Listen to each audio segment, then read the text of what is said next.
पुरी आज आज आपण संवाद कार्यक्रम घेण्याचा निर्धार केल्यामुळे आज हे कार्यक्रम आपण करण्यात आला. मान्यवर सुभाष वारे साहेब, संविधानिक अभ्यासी, कामगार चळवळीचे ओळखले जाणारे महान प्राध्यापक आहेत. तुम्ही म्हणा ना माझ्या पाठीमागे, जय संविधान, जय संविधान. आजचा आपला हा मेळावा रयतेचे राजे छत्रपती शिवाजी महाराज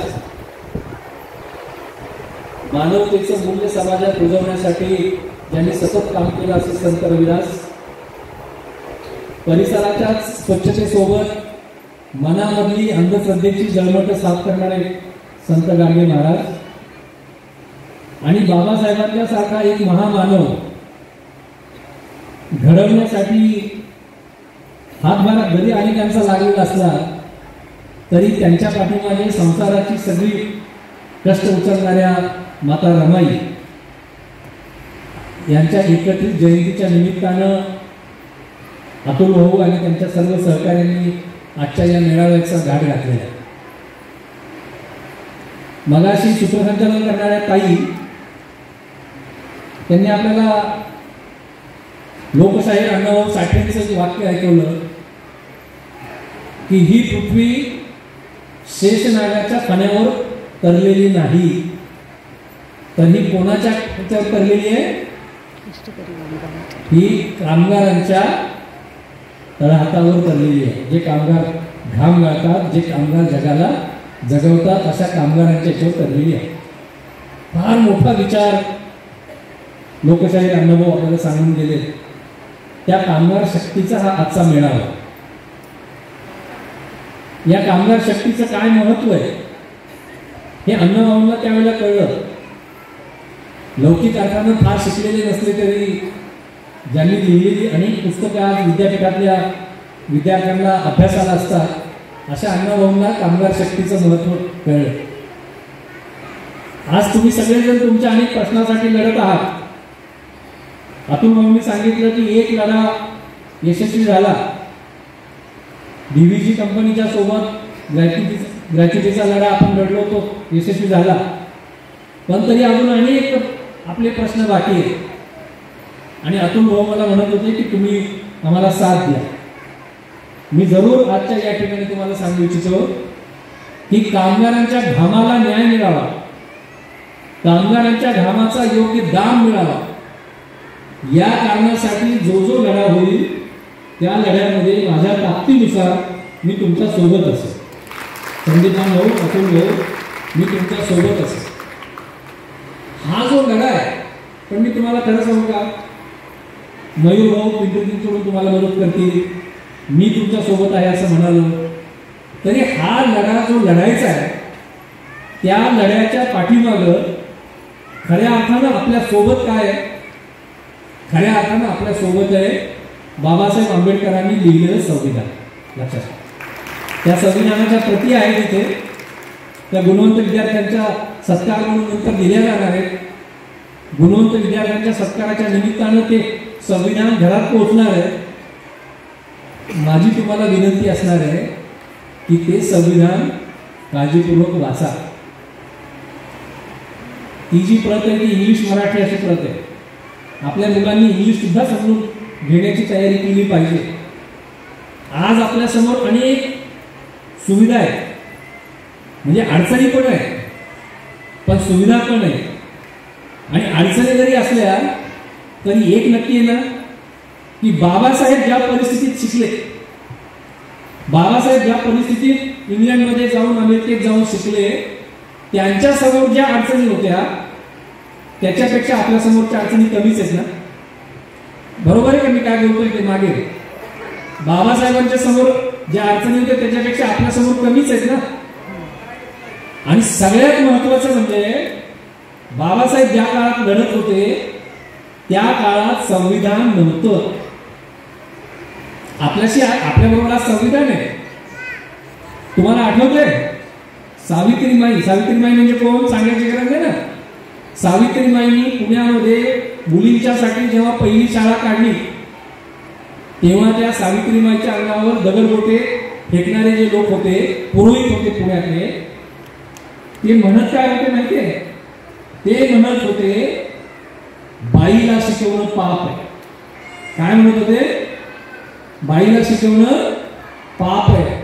आज एखाद्या कॉलेजमधला प्रिन्सिपॉल जर असं म्हणाला बाईला शिकवणं पाप आहे, तुला प्रवेश देत नाही, तू ऐकून घेशील का?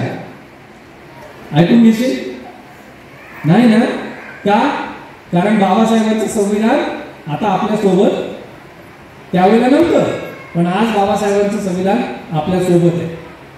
पण आज जो कामगार अधिकारांचा विषय आहे, हा कामगार अधिकारांचा विषय सुद्धा भारतामध्ये बाबासाहेबांनीच मार्गी लावलेला आहे, लक्षात ठेवा. म्हणजे बाबासाहेबांची ओळख सगळ्या बाहेरच्या समाजाने अशी करून टाकली की बाबासाहेब म्हणजे दलितांचे नेते. खरं म्हणजे फार छोटी ओळख आहे ती. बाबासाहेब त्याच्यापेक्षा फार मोठा माणूस होता. पत्रकार म्हणून, अर्थशास्त्रज्ञ म्हणून आपले बाबासाहेब खूप मोठा माणूस होता. पण जो आज विषय आहे कामगार अधिकारांचा, तुमच्या माहितीसाठी सांगतो, 1942 साली जेव्हा भारताला स्वातंत्र्य मिळालेलं नव्हतं त्या काळामध्ये इंग्रज अधिकाऱ्यांचं राज्य होतं. पण त्या इंग्रज अधिकारी सुद्धा त्यांना मदत व्हावी म्हणून भारतातल्या नामवंत लोकांना, अभ्यास असलेल्या लोकांना आपल्या मंत्रिमंडळात घेत होते. गव्हर्नन्स काउन्सिल असल्याला म्हणायचे. आणि 42 साली ब्रिटिशांच्या गव्हर्नन्स काउन्सिलमध्ये बाबासाहेब हे मजूर मंत्री होते. आज आपण जे बोलत आहोत ना, किमान वेतन किंवा 8 तास काम करू, 8 तासापेक्षा जास्त काम करावं लागलं तर आम्हाला जास्ती कामाचा मोबदला मिळावा लागेल, ओव्हर टाइम म्हणतो आपण त्याला ते, किंवा म्हातारपणाची काहीतरी सोय झाली पाहिजे, किंवा कारखान्याच्या व्यवस्थापनामध्ये, कारखानाच नव्हे कुठलंही कंपनीचं व्यवस्थापन जे त्याच्यात कामगारांचे प्रतिनिधी असले पाहिजे व्यवस्थापनात, हे सगळे मुद्दे कायद्याच्या आधाराने मार्गी लागावेत म्हणून बाबासाहेबांनी 1942 साली प्रयत्न केले, देश स्वतंत्र होण्याच्या आधी. लक्षात ठेवा. म्हणजे आज कामगार चळवळ, आता मी नंतर येणार आहे त्या मुद्द्याकडे, त्यावेळेला लढून मिळालेले अनेक मुद्दे आज अधिकार आज तुमच्यासोबत नाहीये, असंघटित कामगारांसोबत नाहीये. असंघटित कामगारांचे आज अनेक प्रश्न आहेत. पण ज्याला आपण कामगार चळवळ म्हणतो, संघटित कामगार, कंपनीतले कामगार, त्यांनी हे जे सगळे अधिकार मिळवले, हे अधिकाराची सगळी पायाभरणी 1942 ते 1947 पर्यंत, 47 नाही 45 पर्यंत 3 वर्ष ते होते गव्हर्नन्स काउन्सिलमध्ये. त्याच काळामध्ये अनेक कामगारांच्या अधिकाराची कायदेशीर रचना करून त्याला पायाभरणी बाबासाहेबांनी केली असतात. इथं माता भगिनी बसलेल्या त्याने, तुम्ही ज्या क्षेत्रात काम करताय त्या क्षेत्रात बाळंतपणाची रजा हा मुद्दा आहे की नाही मला माहित नाही. आहे का तो मुद्दा बाळंतपणाची रजा? मी ते सांगतो तुम्हाला नाही, पण बाबासाहेबांनी ही बाळंतपणाच्या, हे फार वेगळा मुद्दा मी सांगतो, लक्षात ठेवा की जगात कुठेही बाळंतपणाची रजा ही कन्सेप्ट आलेली नव्हती त्या काळात. 42 साली मी म्हणालो मजूर मंत्री असताना बाबासाहेबांनी महिलांना बाळंतपणाची रजा मिळाली पाहिजे अशा पद्धतीची तरतूद केलेली आहे. मी जेव्हा शाळा कॉलेजात जातो आणि शाळा कॉलेजात मधल्या सगळ्या तरुणांशी बोलतो तेव्हा मी त्यांना एक प्रश्न विचारतो. मी काय प्रश्न विचारतो, बाबासाहेब जर फक्त दलितांचे नेते असते, बाबासाहेब जर फक्त दलितांचे नेते असते तर 42 साल म्हणजे काय? 42 साली बाबासाहेब ज्या समाजात जन्माला आले त्या समाजाचे पुरुष पण फार शिकलेले नव्हते, महिला शिकलेल्या असण्याचा काही प्रसंगच नव्हता, त्या महिला कुठेतरी नोकरी करत असण्याचा काही कारणच नव्हतं. म्हणजे तरी सुद्धा त्या काळात त्यांना हे वाटलं की बाई जर नोकरी करत असेल तर तिला बाळंतपणाची रजा मिळाली पाहिजे. म्हणजे हा माणूस फक्त आपल्या समाजाचा विचार करत होता का? हा माणूस सतत प्रचंड मोठा व्यापक विचार करत होता. लक्षात ठेवा की आज जमाना पुढे आलाय. आता मी जे बोलणार आहे ना हे दोन पातळ्यावरच आहे. जे बाबासाहेबांनी अधिकार दिले ते सरकारी कर्मचाऱ्यांना मिळत आहेत, कायम कर्मचाऱ्यांना. कारखान्यामध्ये जेवढे आज कायम कर्मचारी आहेत त्यांना मिळत आहे.